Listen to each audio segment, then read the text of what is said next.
Will answer that question after just making some comments about the remarks of the other speakers, especially Mr. Martin's remarks in the opening of the conference.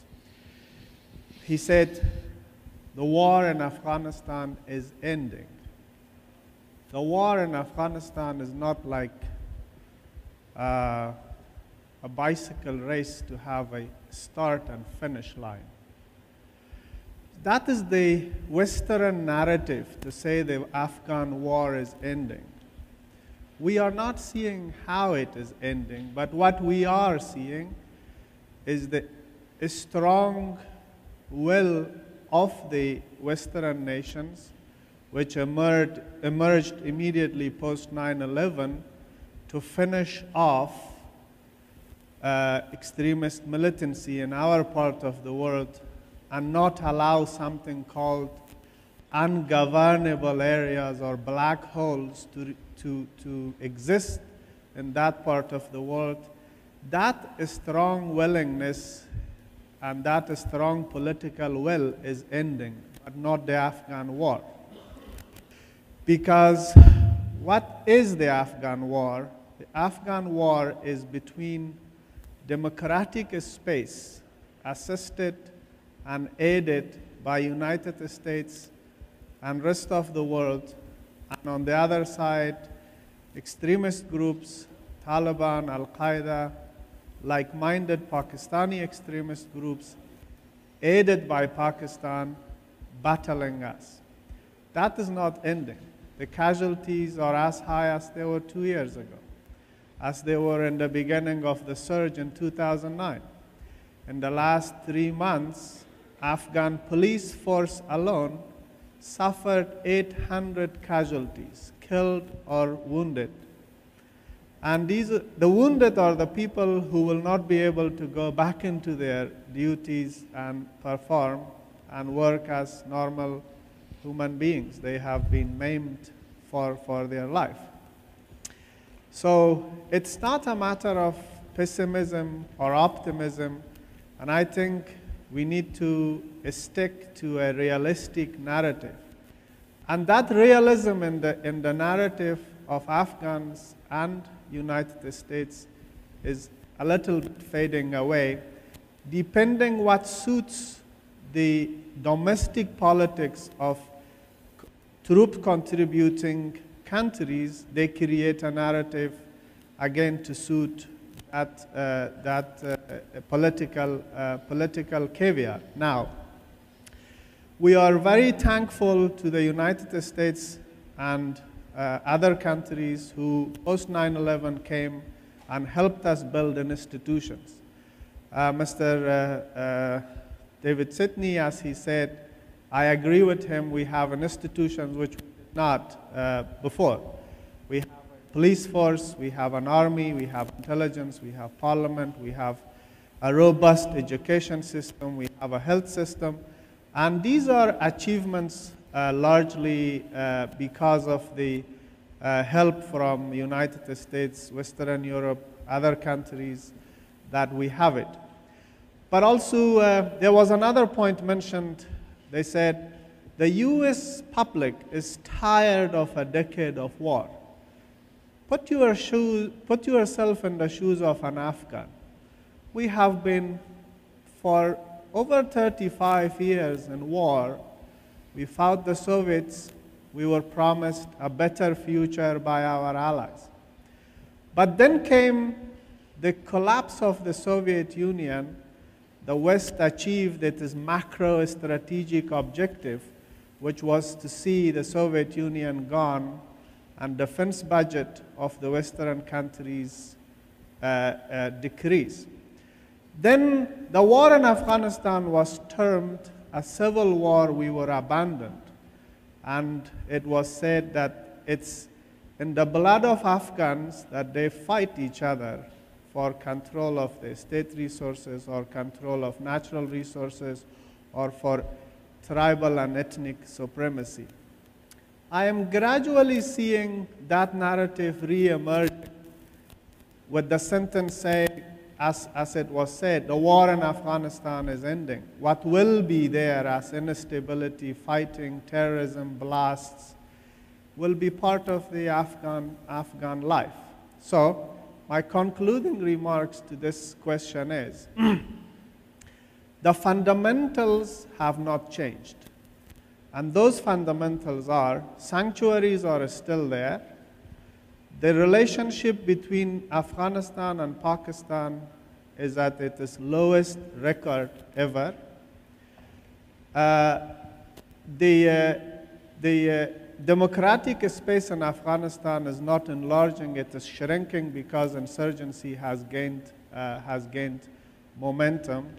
So the key question, the key issues for us will be political transition with legitimacy next year, a firm commitment from the world community, particularly the United States, to remain engaged with Afghans so we do not see total collapse of democratic space. Thank you. As I expected, a very comprehensive review. There's one issue, though, that you didn't raise, and I saw you talking about it on Al Jazeera just an hour ago. There is a very common wisdom out there that the real solution to the problem in Afghanistan is some kind of political process, that there should be negotiations between the Taliban and Kabul to try to find a negotiated end to the conflict. A, do you think that's realistic? Is there a real possibility of negotiations with the Taliban? And B, is there a false hope here that's being propagated that there is some magic solution to Afghan problems if only we can reason together in Doha or someplace like that? First of all, taking into view and consideration the suffering of the Afghan people over the last 4 decades, I would say there is genuine desire to have peace. Afghanistan has gained massive soft power. As I said earlier, we have a functioning education system, a relatively functioning health system. The Afghans have access to mobile phones. We have, I was flying together with our Minister of Communications. He said Afghanistan has 20 million active SIM cards out of a population of over 30 million. That's impressive. But the question is, can the soft power of Afghanistan keep the insurgency at bay and, as I said earlier, democratic space increase? No. We need hard power to defend our achievements, and our hard power is our army, our police, and other security agencies. The defense forces of Afghanistan, they do not have, let's say, conventional strength per se. These are forces half equipped, still not fully trained and well equipped to defend Afghanistan's territorial integrity against a more robust infiltration and, from our neighboring countries, particularly Pakistan, or to defend Afghanistan post-2014 if we are not aided by mentors and air assets of NATO and constant embedded special forces officers. But now, can we negotiate with the Taliban? And who are the Taliban? Where are they? I have said this time and again, we kill a lot of expendable Taliban. If you read about Afghanistan's situation, you will find out NATO killed this number of Taliban in this province or that province. But these are expendable Taliban. These are foot soldiers who are sent from sanctuaries, who are sent from Pakistan to be killed in Afghanistan. The number of real Taliban killed is minimum. the only big name that has been killed from the Taliban leadership is Mullah Dadullah, who dared to venture out from Pakistan and came to Helmand back in 2007, and he did not survive for 2 months. He was killed. So the Taliban Command and Control Center is not in my soil. It's not in Afghanistan. So what do they want? Why they are not coming to the negotiations? There is a perception problem. Perhaps it's not perception. Perhaps it's a reality. Pakistan and Taliban believe that they are about to win the marathon. It is another mile that they have to run. If they have managed to stay relevant for 13 years, they can wait another year. And they can wait another year. They can wear down the patience of NATO and United States. And they are hoping to have a stronger position in for bargaining in the negotiations table. Now, let us have a jump and say we are in 2014 and we have this oddly decorated table where on one side we sit and on the other side the Taliban. What do they want? If Taliban become democratic, which is our dream, which is our wish, which is what you want, which is what we want, they will melt down. Democratization of the Taliban will mean death of the Taliban, and they know it. So therefore, their aim is to remain militant, but in the meantime, eventually enter into a ceasefire arrangement with Kabul. I have used the example of Lebanon.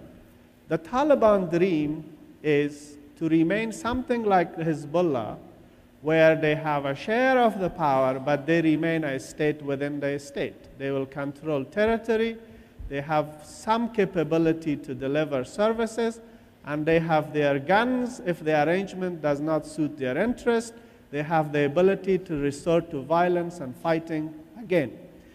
That theoretically means two states emerging in Afghanistan.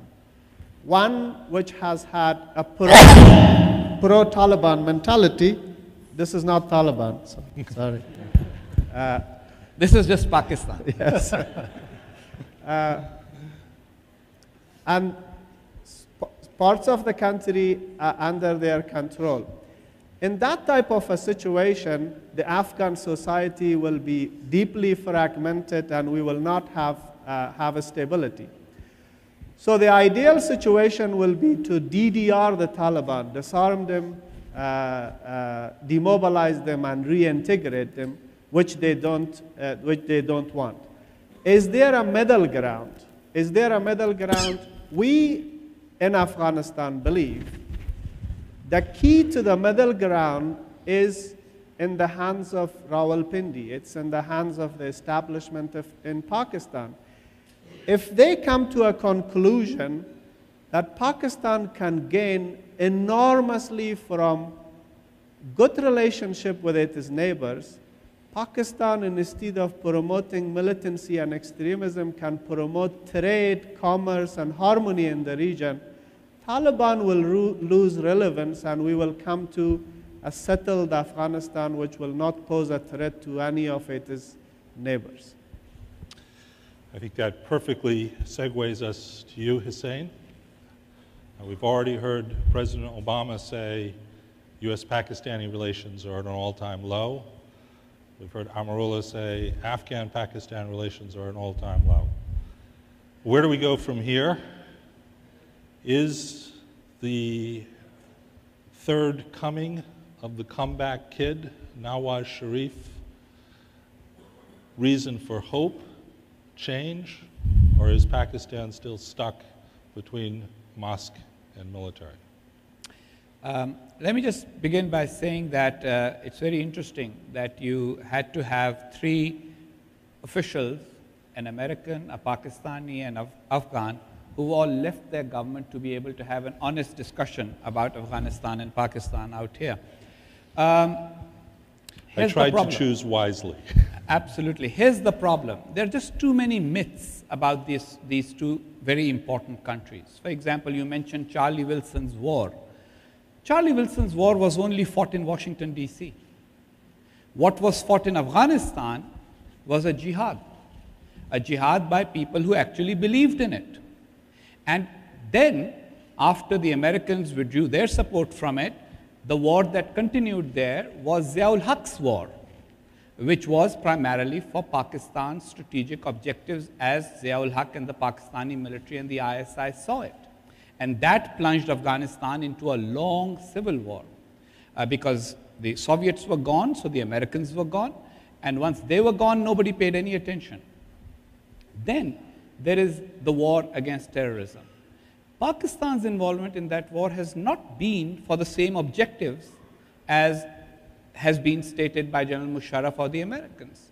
The fact of the matter is that Pakistan is still continuing with the same war that was there before, which is a kind of a strategic depth argument that Afghanistan is our natural backyard, that we need to exclude India from any influence in our northwest, and to settle the Pashtunistan question, which still rankles in the minds of Pakistani establishment, even if Afghanistan has not officially raised it for a long time. So it comes from an internal insecurity in Pakistan. Now, as far as the Pakistani domestic political situation is concerned, one must understand that the price that the Zardari government paid for completing its term was to withdraw increasingly from the sphere of national security policy. Will Nawaz Sharif also have to do the same? We will just have to wait and see. He may bring about better economic management. He does represent, of course, an overwhelming majority of Pakistani voters' aspirations. People have voted for him. But it must also be seen that for the first time in Pakistan, no political party, including Mr. Sharif's, has received an overwhelming number of votes throughout the country. Mr. Sharif has got his overwhelming majority in parliament primarily by sweeping the province of Punjab. He has no seats, or very few seats from other provinces, and that really creates a problem for what direction Pakistan's identity crisis, which has lingered on for a long time, will take. So will the establishment now take a deep breath, reflect on the last 66 years and reach the conclusion that people that it has really driven out of the country in the past for saying that Pakistan should embrace its diversity and should be genuinely democratic in recognizing that there are several ethnic groups within the country, that there are several aspirations for the country that need to be reconciled, or will they continue to move along with what they consider to be Pakistan's primary security paradigm? If they continue to do that, I'm afraid Mr. Sharif will have similar setbacks that he and the PPP have had in the past. If the establishment genuinely relinquishes control, there will be considerable change. I do not see that happening right away. On Afghanistan, I think there are two important things that we should bear in mind. One is the narrative of the jihadis, Al-Qaeda, Taliban. The way they see it, they have forced America to withdraw. They do not pay attention to what is said by White House spokespersons. They think that just as they made the Soviet Union withdraw, they have made America withdraw. And that will only encourage their global jihadist agenda. It will not discourage them. In fact, I will not be surprised if people with a shared ideology with Al-Qaeda and the Taliban in other parts of the world say, hooray, we fought, we defeated the Soviets, and we have fought and we have defeated the Americans. Here's the time to press our advantage. And that may actually spur the same kind of backlash and the same kind of terrorism that followed from the Soviet defeat from this perceived American defeat.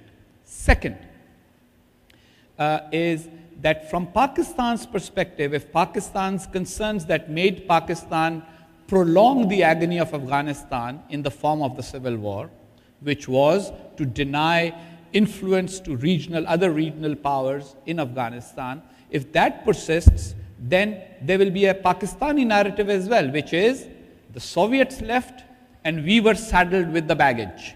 Now the Americans have left and we are saddled with the baggage again.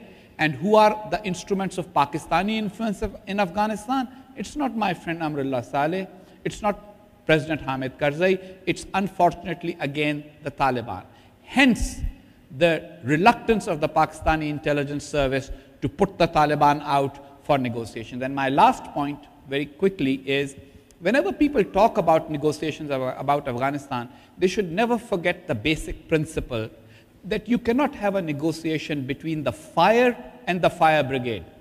You can have a negotiation between the arsonist and the fire brigade, because the fire is not what you is not the negotiating partner here. And so it is important to identify who is the arsonist in Afghanistan and then talk to the arsonist to get a possible deal that will prevent them from lighting the fire. This assumption that somehow you can talk to the fire, if only you can bring the fire out to some nice place in a beautiful hotel in a third country, is not going to work. So I think I have said quite a lot in this very short time. You have. Let me ask you one follow-up question. You talked a lot about the establishment, about the army, who I think, if I understood, might also be subtitled the arsonists. This fall, Pakistan's Chief of Army Staff will transition. In many ways, that may be a more important transition than the democratically elected transition. Pakistani Army is, for Americans and other outsiders, a very, very difficult institution to understand. Do you see prospects for real change in the Army with a change in command this year?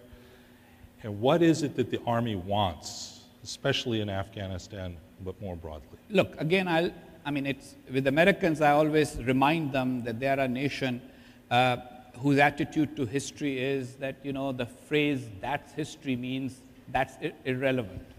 But history is very important. And in case of a country like Pakistan, which has a very short history, but a desire to compete with a nation or nations around it with much longer history, history is all important. So here's the problem.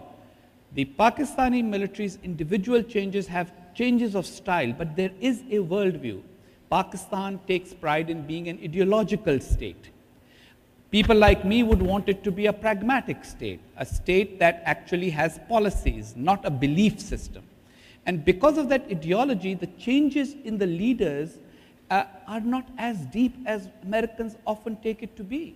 How much was the real difference between Ziaul Haq and Musharraf?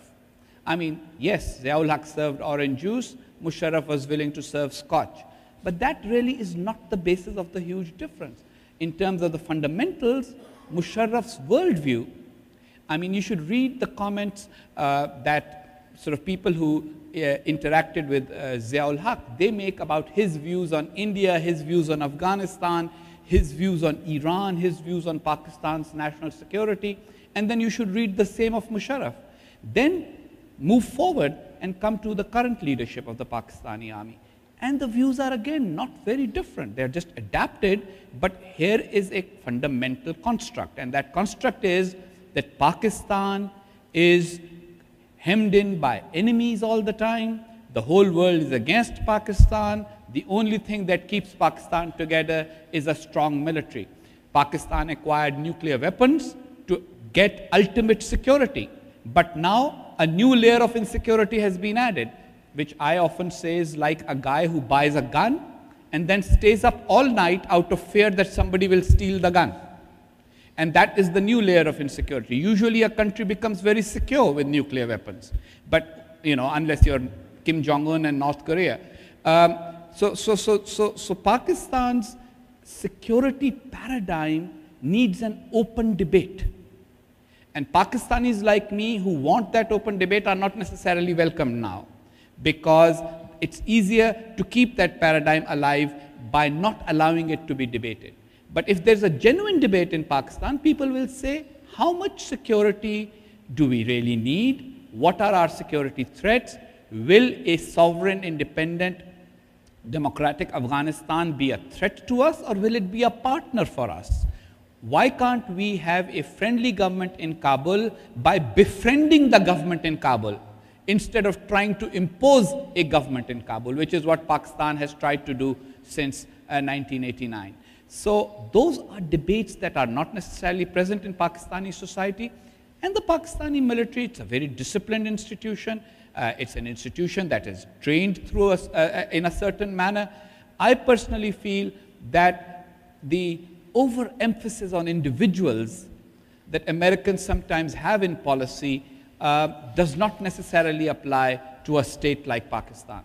And as ambassador, when I was in an official position, you may recall that I used to say that quite often, that the US government needs to acknowledge, look, if you're conducting war and you do not want to acknowledge that you are, then you will create problems. You will give the other side the opportunity. If you announce how many casualties have resulted from a strike, then you have a counter narrative. Otherwise, the narrative is only one-sided, and that is drones somehow kill civilians.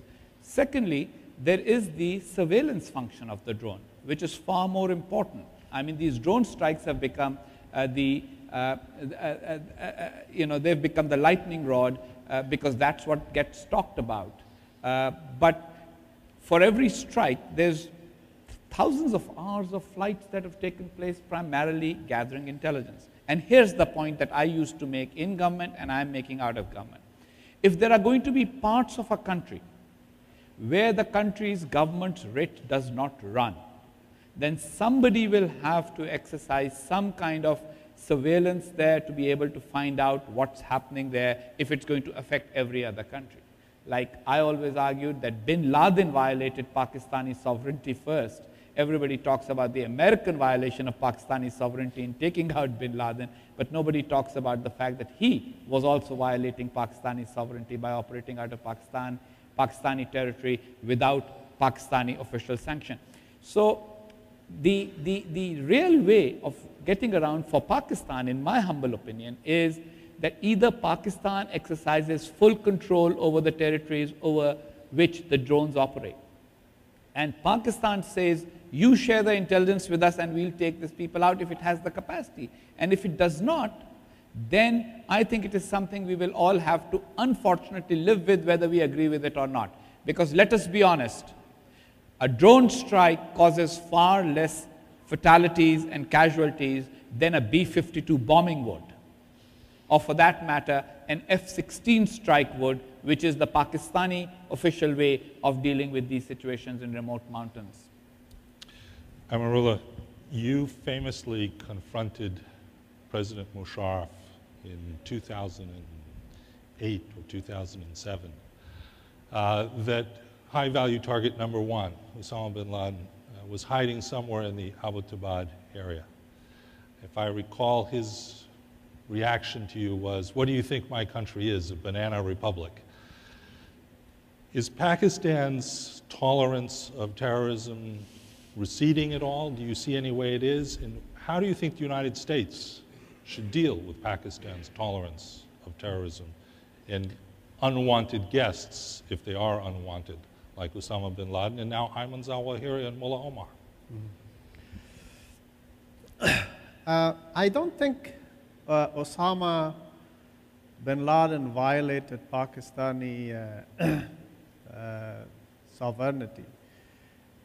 He went to a country where he was welcomed both by political forces and by some consent of specific circles in the establishment. Now, to recall that famous conversation I had with ex-President Pervez Musharraf in Pakistan, this is what we brought into his attention. We said, Excellency, we have reports which suggest, and we are very confident of our information, that bin Laden is not in tribal areas. He's not hiding in the mountains. He's not walking every day to dig another cave or find a sanctuary in the wild tribal areas of Pakistan. We, based on circumstantial evidence and some hard evidence, we believe he is in Montserrat. I didn't pronounce the word Abbottabad, but Abbottabad and Montserrat are about 12 miles away from each other. They are not far away from each other. And he got very emotional, and he said Pakistan is not a banana republic, and I do not buy intelligence from lowly Afghan intelligence, etc., etc. But we were proven right. Years later, bin Laden was found in Abbottabad. Before coming to Doha 2 days ago, I spoke to an ex-case officer who for years has been watching Abbottabad and Montserrat. He's out of his job. And bin Laden's compound was not the only Al-Qaeda compound in Abbottabad. There are other Taliban and Al-Qaeda compounds there. Post that famous operation, probably Al-Qaeda compounds have closed down, but this officer has been telling me that until a few months ago, famous Taliban leaders still resided either in Abbottabad or near Abbottabad. Now, what we as Afghans propose to the Pakistani government is this. We say, because you have been giving refuge and assistance to Afghans during the Soviet occupation of Afghanistan, and because millions of Afghans talk to millions of Pakistanis every day, thousands of Afghans go to thousands of Pakistani doctors every day, people-to-people relationship between our two countries is excellent. What you need to do is stop recognizing the defunct emirate of Mullah Omar and recognize Kabul as the legitimate state of Afghanistan. If you stop dealing with non-state actors, if you stop dealing with groups that you wish to come and dominate politics of Afghanistan, you can influence Afghanistan legitimately. You can overcome those concerns and anxieties that you have, believing and thinking that Afghanistan may be used against Pakistan. There is a soft way, there is a civilized way of discussing those issues with us. So the Pakistan policy has been, they sort of slap the Afghans 10 times and then they say, we are friends. That has not worked in the past 2 decades at least. They have bombed our graveyards, they have bombed our hotels, they have assassinated our political leaders, they have bombed our national days, they have tried to assassinate our president, they have done all sorts of things, but then they say we are victims of terrorism. It is very difficult for Afghans to believe they are victims of terrorism while we understand and they admit that they are with the Taliban. Now, every time I am asked if we have a smoking gun as a hard evidence in our hand to show they are with the Taliban, with all due respect to the host country, supposedly there is a Taliban office here. Where are they come from? They fly either from Islamabad or Karachi. When they come to Doha, they come from Karachi, Islamabad, or Lahore. And when they go back for consultation with their leaders, they go from Doha to Karachi or Islamabad. So Pakistan serves as the headquarters of the Taliban. That shows the level of the tolerance of the Pakistani establishment for not only Taliban, but extremist groups as a whole in that region. So for as long as it is a state policy in Pakistan to use these groups for promotion of its agenda, not in Afghanistan only, but in other countries, that part of the world will remain unstable for a long time. Well, that said, what hurts us is West is now sitting on mountains and mountains of intelligence, knowing Islamabad is guilty of supporting these groups and has massive tolerance for their existence. But yet there is no tough action. against the establishment and the military infrastructure in Pakistan. That has created a conspiracy theory in Afghanistan, and that we ask ourselves a simple question: why the West is financing both sides of the conflict? They are giving billions of dollars for Pakistan army to, quote unquote, give them the counterinsurgency capabilities, and part of that money then leaks into the hands of the Taliban. In the meantime, they are helping the Afghan government to keep the Taliban at bay, who are financed by Rawalpindi. That conspiracy theory again has created a notion that perhaps there is a hidden wider agenda in which we are not a player and we are not taken into confidence. Hussain, would you like to go first? I'm going to give a quick response to that. It's not just vested interest, it's a worldview. And as the gentleman on the right here reflected it, there is a view that there is only one possible policy for Pakistan, and that policy is represented by the ISI and by the Pakistani army. Because there has been no debate within Pakistan that there can be alternative visions for Pakistan. Therefore, it has become, unfortunately, a kind of the view of a vested interest. But it's not just vested interest, it's a worldview, it's a belief system, it's an ideology. And that in itself will prolong it, because even if the state and the government decide that we are going to change this policy, if there are people down below who believe it, and they believe this is the way forward. And I'll just give one little anecdote, that right after the Soviet withdrawal from Afghanistan, I used to go for Friday prayers to a mosque near my office in Islamabad, and outside the mosque on the wall was written a small poem. And that poem, loosely translated into English, read something like this: "We have forced the breakup of the Soviet Union. Tomorrow we will force the breakup of India. And inshallah, one day we will see the lightning of jihad burning down America." Now this is way back, 1991, 92. So obviously it's a belief system that this is what we need to do, that this is the way we will create a new world. And whether, unless and until somebody confronts that belief system, and as long as some people in the state apparatus say, maybe it's not that bad, these people are important for us because of our own national security, it will continue to be that way. I hope that Amrullah has a slightly sort of similar view on this, or maybe he may want to take up the question of the ISI with greater intensity than I am willing to take at this point. Shall I? Please.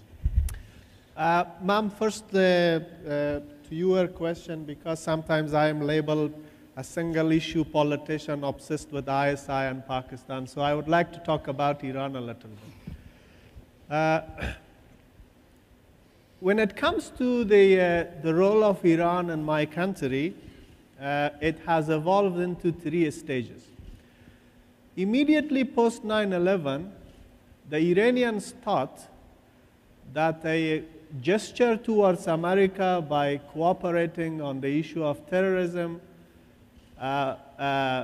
quote unquote, influencing the Northern Alliance to be more cooperative and also sharing intelligence with America, may serve as a strategic opening for the interest of Iran. At that time, the president of Iran was Khatami, and his slogan was participation.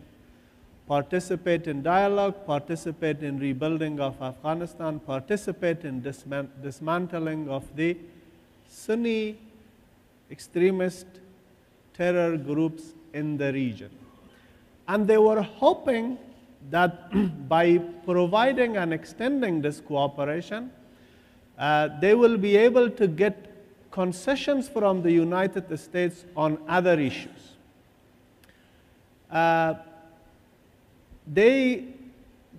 they stopped this attitude or this phase of cooperation end of 2003 because United States did not welcome it.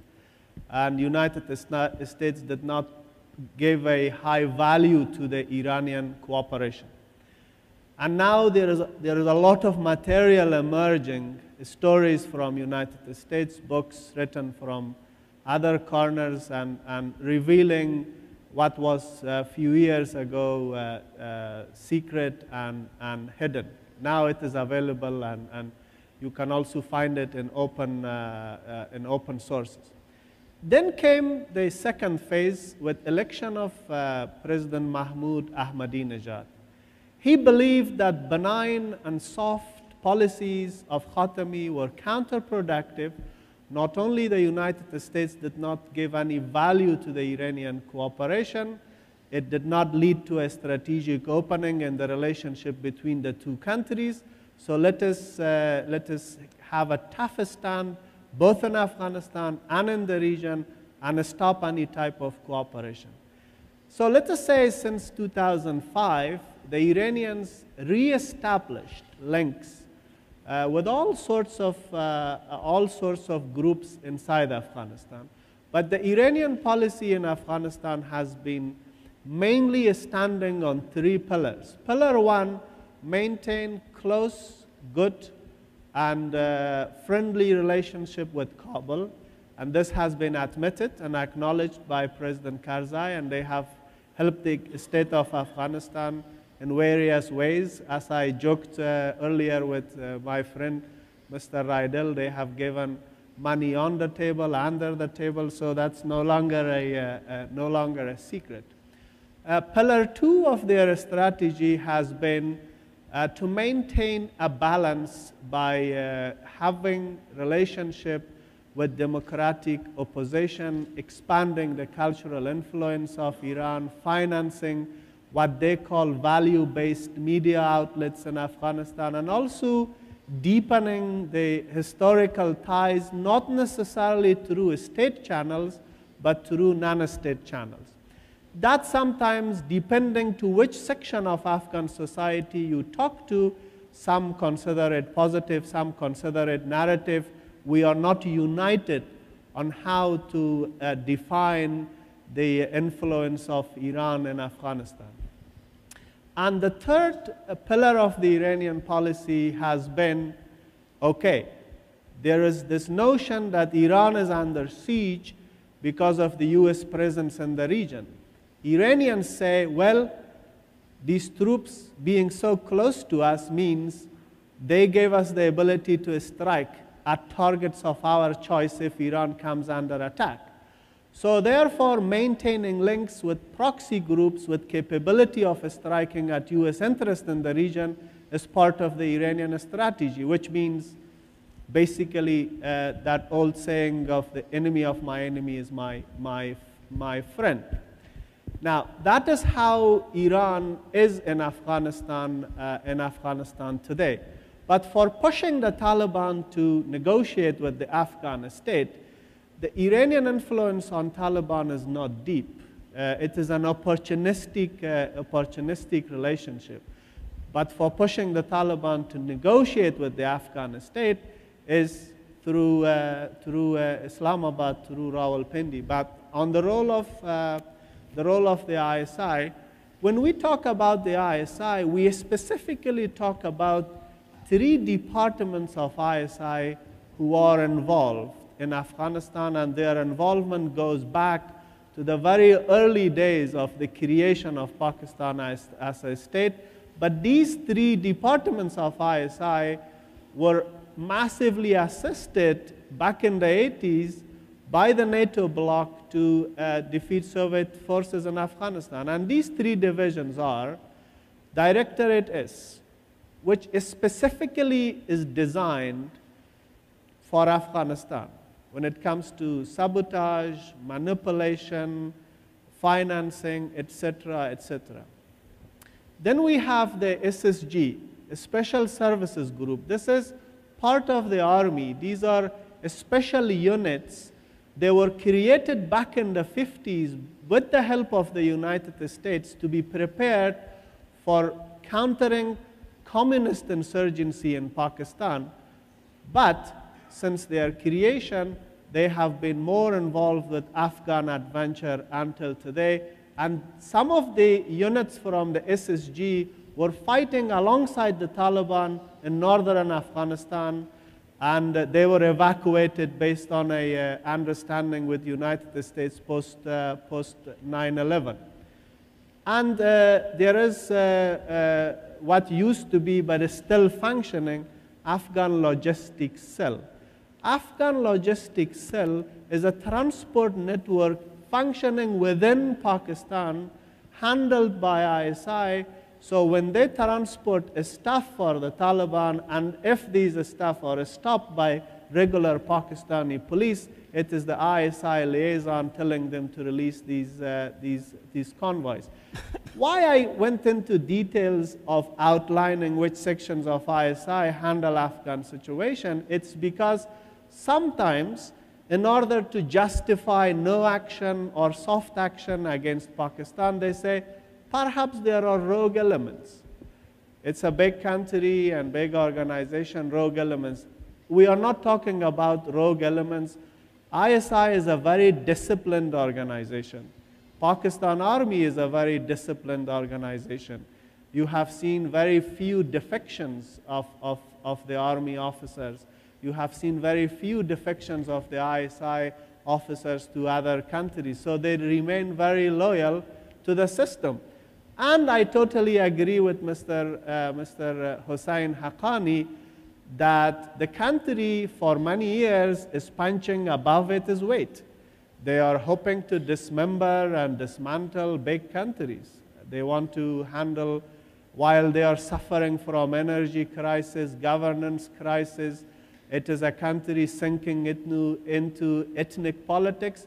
But yet when it comes to the project of Afghanistan, they are as overconfident as they were in '88.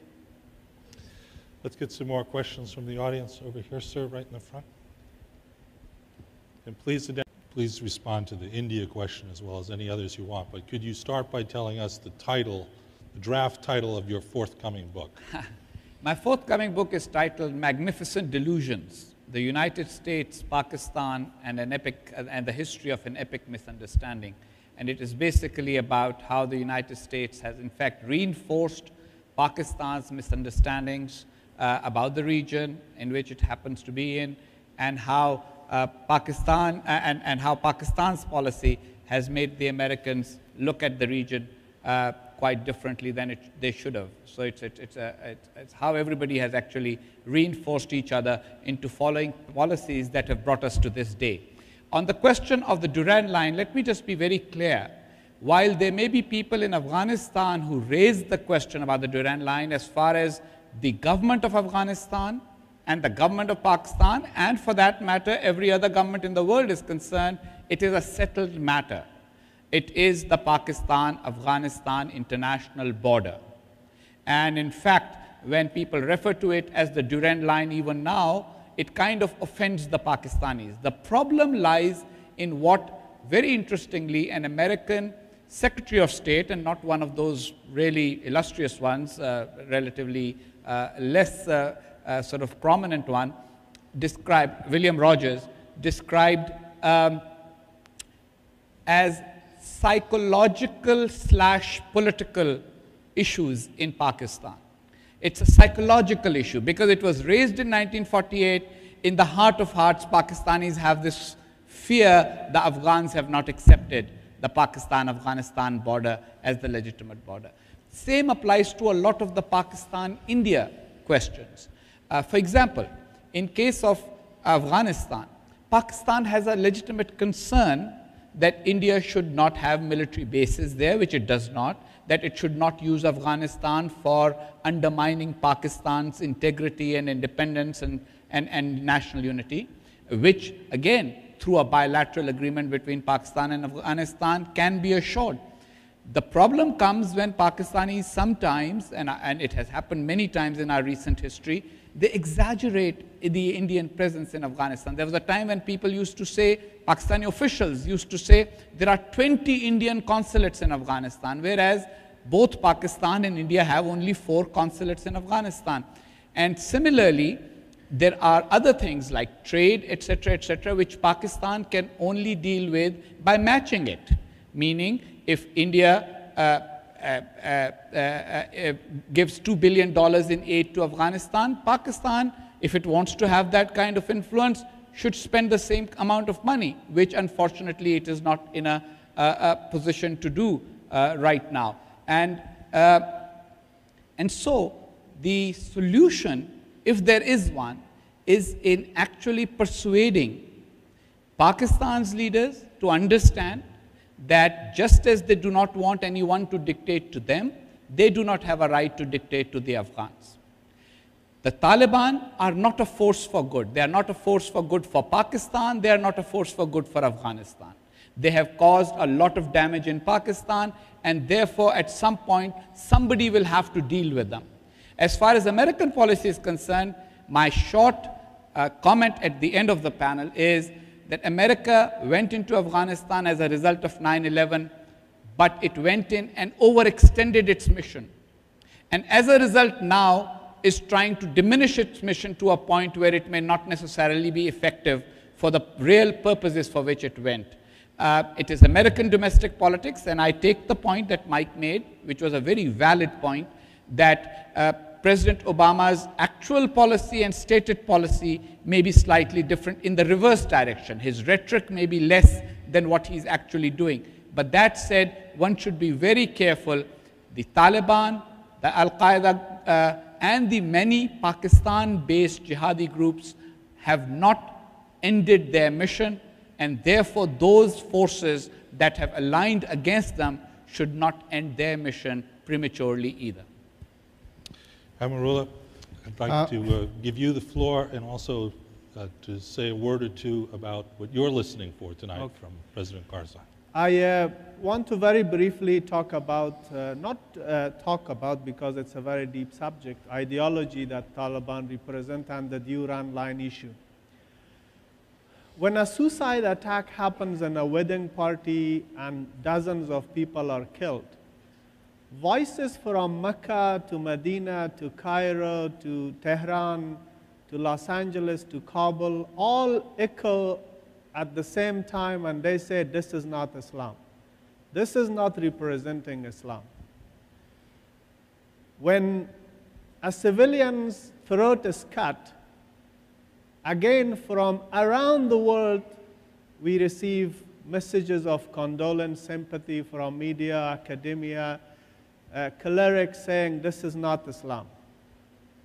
When women are not allowed to participate in the society, when they are denied the very basic right of education, when they are denied the right to have access to health, from very conservative clerics to moderate, highly educated Al-Azhar graduates denounce it, and they say this is not Islam, because in Islam the women have more rights than it is understood today. When political participation is denied, we have the same situation. That is the religion of the Taliban. If it is not Islam, then what it is? If it is not the religion, why we are talking about accommodating a group of throat cutters in our state system or in our society? That is belittling of the agenda of creating a humane and civilized society in Afghanistan. Now, a British soldier was cut into pieces broad daylight in London or near London. Will British government ever, instead of putting that guy to justice, will put him in a 5-star hotel and say, brother, what made you do this? Can we accommodate your grievances? That is what the West is expecting us. To bring the killers of our brothers, to bring those who cut the noses of the Afghan women, to bring those who do suicide bombings in our wedding parties, to put them on the other side of the table and say, brother, you represent a religion and I have lost my direction, let us talk. That is because there is not much respect for the dignity of a nation called Afghanistan when it comes to geopolitics. Thank you. David,